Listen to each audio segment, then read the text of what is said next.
Vous écoutez La Voix de l'Espérance, une émission qui vous apporte paix, joie, confiance et espérance.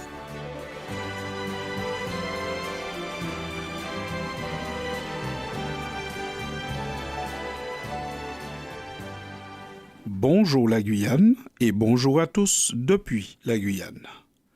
Dieu lui fera sa fête. Oui, un jour, Dieu fera sa fête à la mort. Faire sa fête à quelqu'un signifie le réprimander violemment, voire le corriger ou l'agresser ou carrément le détruire. Constamment présente dans notre quotidien, la mort disparaîtra un jour. Un jour, Dieu lui fera sa fête. Elle vient vite ou à petits pas, mais arrive toujours à destination.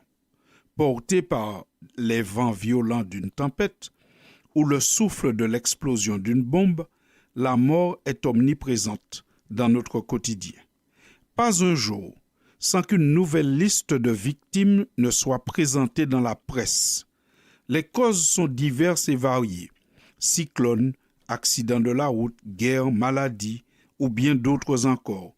Mais toujours le même résultat.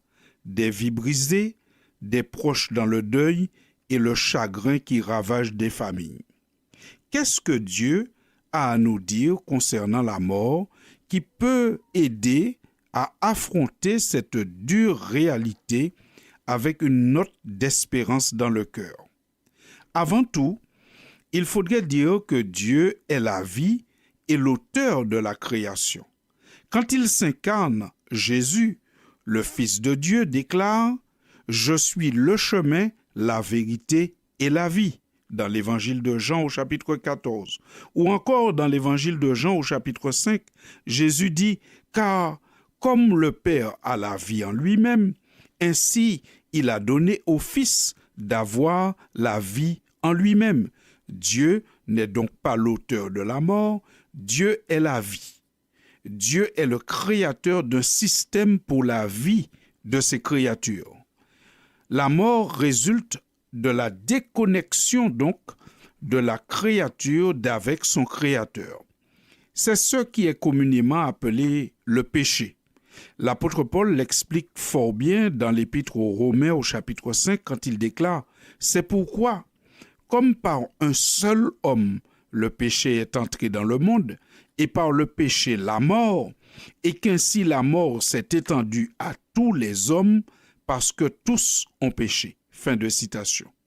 Bien qu'il n'ait jamais participé lui-même au péché, le Christ Jésus participe à la mort pour offrir une porte de sortie de la mort à tous ceux qui le veulent, à tous ceux qui s'attachent à lui.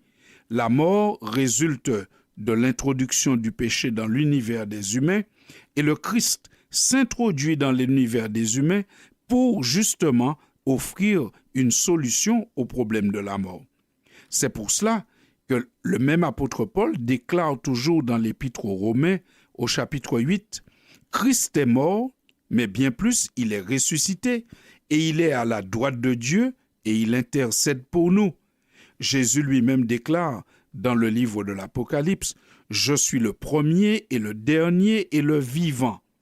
J'étais mort, et voici je suis vivant au siècle des siècles, et je tiens les clés de la mort et du séjour des morts. » La mort est donc une réalité que nous côtoyons régulièrement, et nous devons en parler pour savoir comment gérer nos émotions face à cette dure réalité.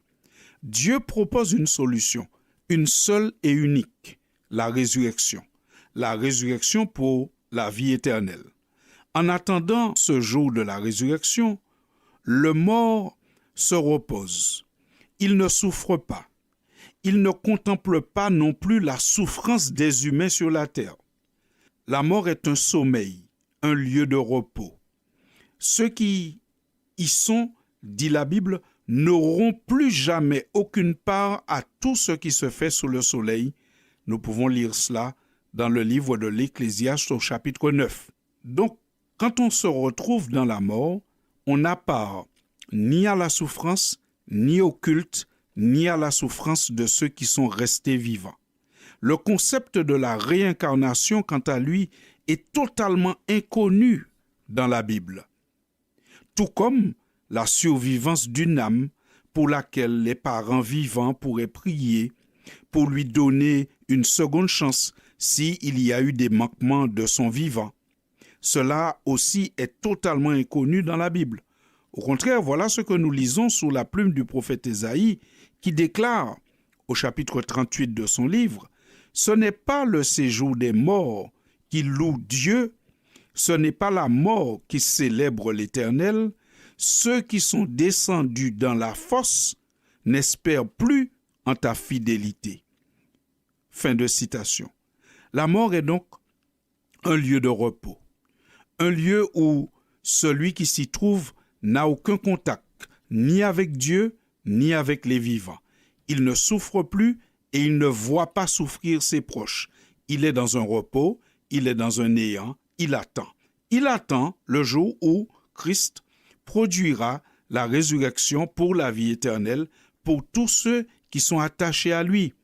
Nous savons que Dieu est bon et la bonté de Dieu, elle est la même pour tous les individus. S'il y avait un système où après la mort dépend que nous soyons membres d'une grande famille ou que nous soyons isolés parce qu'orphelins, nos chances de salut deviendraient donc inégalitaires.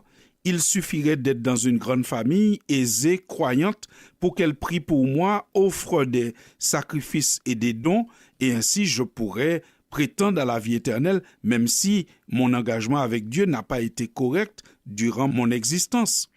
Ce serait donc inégalitaire si cela fonctionnait ainsi. Mais comme Dieu est bon, il donne les mêmes chances à tout le monde. Chacun a une vie pendant laquelle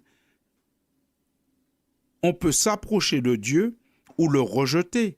C'est pourquoi Jésus a déclaré « Car Dieu a tant aimé le monde qu'il a donné son Fils unique afin que quiconque croit en lui ne périsse point, mais qu'il ait la vie éternelle. » La vie éternelle est donc le choix de quiconque, le choix de chacun, de son vivant, librement éclairé par un Dieu qui s'approche de tous les humains.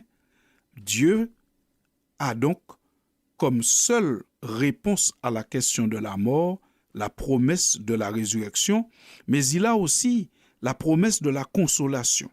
Dieu se présente comme le grand consolateur.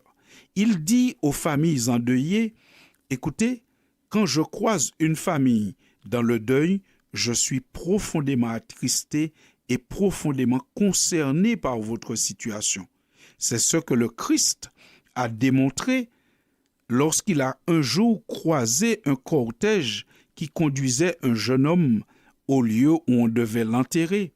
La Bible dit tout simplement que le Seigneur, ayant vu ce cortège, ayant vu la mère de ce jeune homme qui se lamentait, fut ému de compassion pour elle et il entra en action.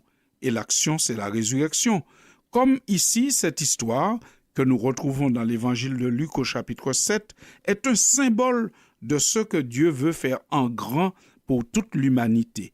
Être concerné, être touché, être proche des familles endeuillées et offrir la possibilité de la résurrection. Et enfin, la dernière chose que Dieu dit aux humains pour leur permettre d'affronter la mort, c'est de leur dire qu'un jour la mort disparaîtra.